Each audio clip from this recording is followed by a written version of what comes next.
Son dentistas, contadores públicos, abogados, estudiantes que encontraron en el sonido de la gaita una forma de vida paralela a sus actividades. Y me llamó mucho la atención el sonido de la gaita.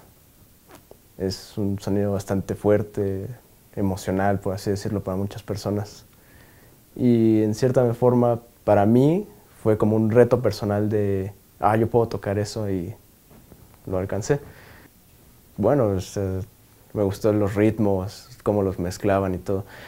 Y ya en la forma en que alcancé la gaita escocesa fue cuando conocí al Batallón San Patricio, la única banda de gaitas en México.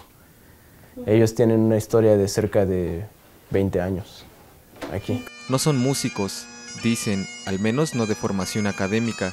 Son gaiteros y los únicos en México que se han profesionalizado en este instrumento y conforman desde hace 15 años la banda de gaitas del Batallón de San Patricio.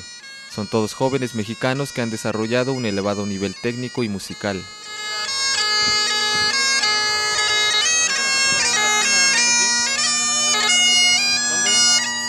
Pero la digitación es bastante complicada. Es bastante técnica, bastante precisión. Es muy compleja la gaita. Pues no meramente somos una formación militar, pero se divide por sargento de gaitas, mayor de gaitas o mayor de tambores. Yo todavía soy, por así decirlo, cabo.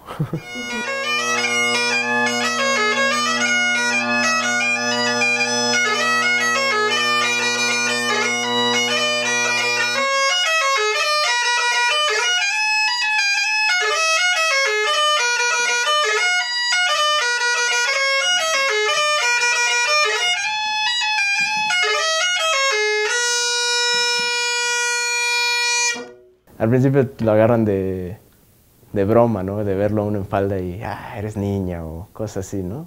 O te gustan los hombres.